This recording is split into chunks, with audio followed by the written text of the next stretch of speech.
आज के दौर में जब मीडिया सरकार की असलियत छुपाने में लगा है, प्रायोजित खबरें दिन भर आपको भटकाने के लिए बनाई जाती हैं। कंट्रोल्ड मीडिया, जिसको कि गोदी मीडिया भी कहा जाता है, सरकार के पक्ष में खबरें दिखाता है। एंकर्स खुलकर सरकार का समर्थन करते हैं। भारत प्रेस फ्रीडम के 180 देशों में से 142वें स्थान पर पहुंच गया है। ऐसे हालातों में रवीश कुमार अकेले ही पूरे सिस्टम के खिलाफ खड़े हैं। आज के युग में जब स्टूडियो में बैठकर खबरें बनती हैं, रवीश ग्राउंड जीरो पर उतरकर सच्चाई दिखाने के लिए जाने जाते हैं। इनका शो प्राइम टाइम सबसे ज्यादा पसंद किए जाने वाला शो है। एनडीटीवी इनके भूते ही वर्ल्ड का टॉप 10 सबसे विश्वसनीय चैनल बन गया है। 2019 में इन्हें रोमन मैग्सेसे अवार्ड मिला, जिसे एशिया का नोबेल प्राइज भी कहा जाता है।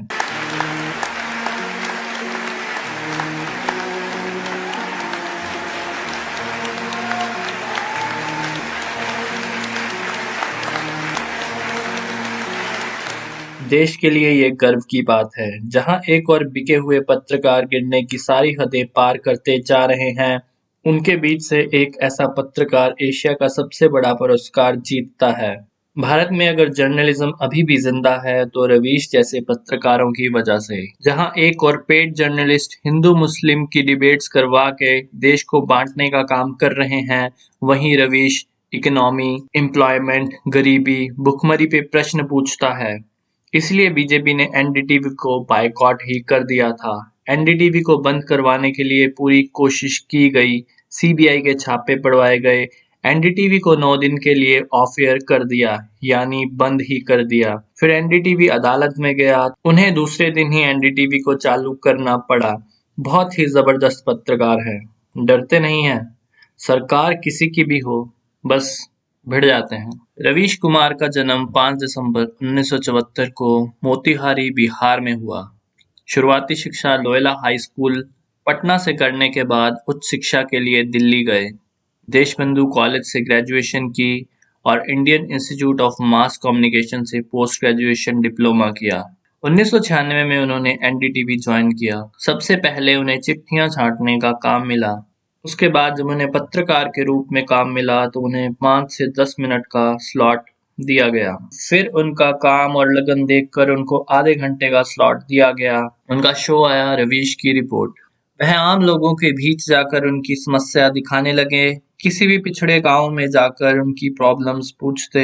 ऐसी ऐसी जगहों पर जाते थे जहां कभी कोई पत्रकार नहीं पहुंचा। 2011 में रवीश को फिर प्राइम टाइम करने का मौका मिला। प्राइम टाइम चैनल के सबसे बेहतरीन पत्रकार को ही दिया जाता है। उनको यह मौका दिया गया। रवीश घर घर में पहुंचे। रवीश के प्राइम टाइम में आपको कभी हिंदू मुसलमान पाकिस्तान की डिबेट नहीं मिलेगी, और ना ही उन्होंने टीआरपी के लिए कभी वहां भीड़ इकट्ठा की। बेसिक मुद्दों पे सवाल किए जाते हैं, आम लोगों के हक की बात की जाती है, भुखमरी, एम्प्लॉयमेंट, इकोनॉमी पर डिबेट होती है। सरकार से सीधा प्रश्न करने से कभी नहीं डरते। एनडीटीवी से भी रवीश को पूरा साथ मिला। उनके काम में कभी कोई दखल नहीं दिया गया। सरकार के हजारों जुल्मों के बाद भी रवीश और एनडीटीवी वैसा ही है, सच्चा और अडिग। पुण्य प्रसून वाजपेयी, अभिसार जैसे पत्रकारों को सरकार के दबाव में एबीपी न्यूज ने निकाल दिया था। वहीं एनडीटीवी मजबूती से रवीश के साथ खड़ा है। अगर आप एबीपी न्यूज, आज तक, जी न्यूज, इंडिया टीवी, रिपब्लिक या न्यूज नेशन देख रहे हैं, तो आप सरकार की प्रायोजित खबरें देख रहे हैं, फेक न्यूज देख रहे हैं। इन सबको ही रवीश कुमार गोदी मीडिया बुलाते हैं। अब जब पानी सर से ऊपर चला गया, तो कुछ स्टेट सरकारें इस फेक न्यूज के खिलाफ मैदान में आ गई हैं। सुधीर चौधरी, जो जी न्यूज के चीफ एडिटर हैं, अर्नब गोस्वामी रिपब्लिक टीवी के मालिक हैं, अमीश देवगन न्यूज नेशन के एडिटर हैं, इनके खिलाफ फेक न्यूज दिखाने के लिए नॉन बेलेबल धाराओं में एफआईआर दर्ज हुई है।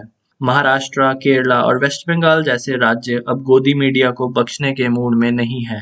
जहां बाकी सब चैनल सरकार की आवाज बने हैं, रवीश आम जनता की आवाज बने। इसलिए 2013 और 2017 में इन्हें रामनाथ गोइंका का अवार्ड मिला, और 2019 में सबसे प्रतिष्ठित रोमन मैग्सेसे अवार्ड मिला।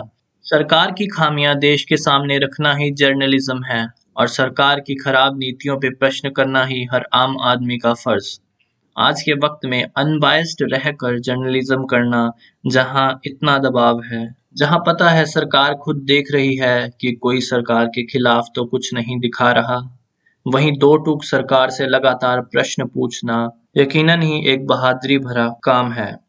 रवीश 2014 से लगातार प्रधानमंत्री को इंटरव्यू देने के लिए ललकार रहे हैं, लेकिन प्रधानमंत्री साहब उनसे नजरें बचाकर हमेशा निकल जाते हैं, क्योंकि उनको मालूम है रवीश अक्षय की तरह ये नहीं पूछेंगे कि आम काट के खाते हो या चूस के।